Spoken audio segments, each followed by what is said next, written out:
Here is the curatorial intern, Kim Klotch. Intern. I need you. Intern. She's helpful. Good job, intern. Intern.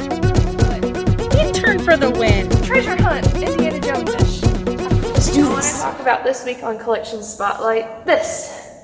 We are in the Army Airbase area, and something that really doesn't belong here, because Hobbs was a B-17 Army Airbase, is a B-29. So why do we have a B-29 with B-17? Well, specifically this B-29, which the name of this B-29 is Thumper, his bombing squad, or his bombing crew, was trained here in Hobbs on B-17s. But there's another thing that's important. If you come to the museum and you actually look at him, you'll see this yellow bomb. Can't really see it in the video that well. The yellow bomb, and it's representative exactly of what this plane did. Let's go back in time.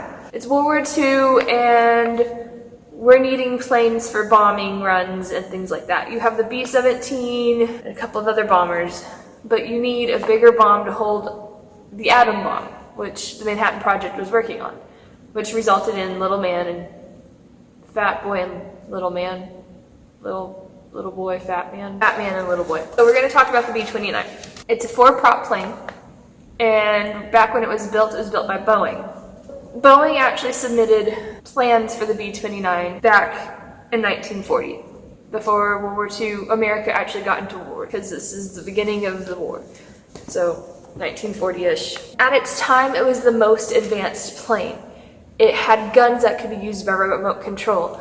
The fore and the aft, the areas where the crew was, they were pressurized, so the plane could go a little bit higher than the rest of the planes could. The tail gunner even had his own area that was pressurized. It's also one of the heaviest planes that Boeing created at the time, because of its bombing load, or the payload for the bombs, the type of material that was used for the plane, all the wiring inside of it. And she was heavy, and she was pretty, she was big. She is big.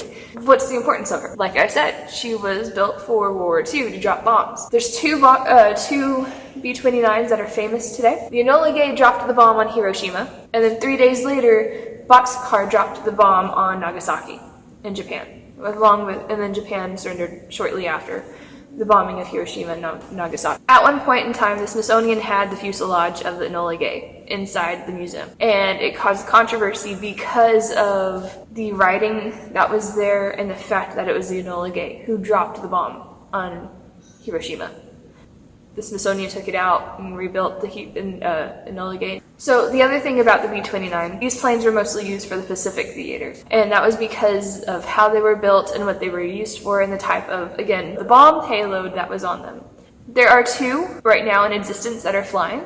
You have Fifi and you have Doc. Gotten to know and get close to one of the planes, and that was Fifi. She was housed in Midland, Texas, not too far away from our museum. And for the longest time, while they were fixing her up at the air shows, you could pay money or donate money, and you can go up inside and learn about the planes. Well, for the longest time, almost every year, I would go in to the air show and I would pay just to go sit inside her. This massive plane who actually had its hangar built around it. It was cool. And so the year that they got her flying, I was there for that air show, and she flew, and just hearing her engines, all 4 propellers going at the same time, they had just shined her, because she's not like a true silver medal, she's more of a pewter or an off silver, and it's gorgeous just watching her fly by. She was the first one that was flying, and then they fixed Doc.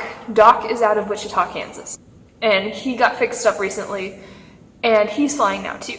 So we have 2 B-29s in existence. That was not destroyed completely. Whenever these planes were no longer in commission, they were used as targets.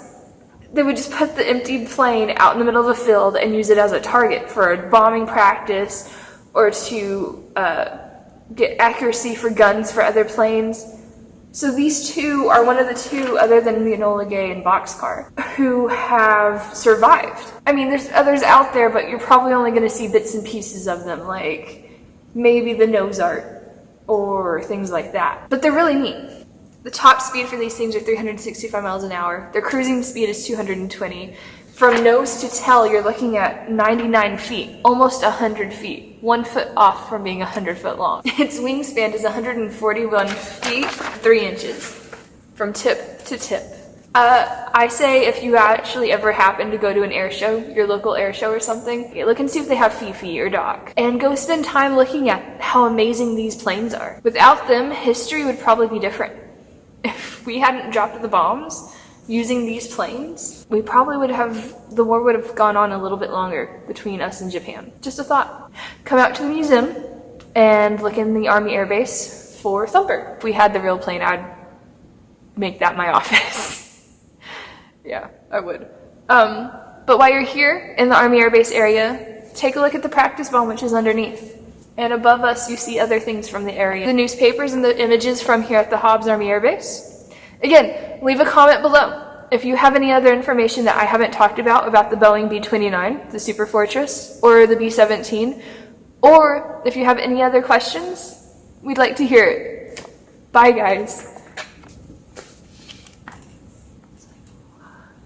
Shadow.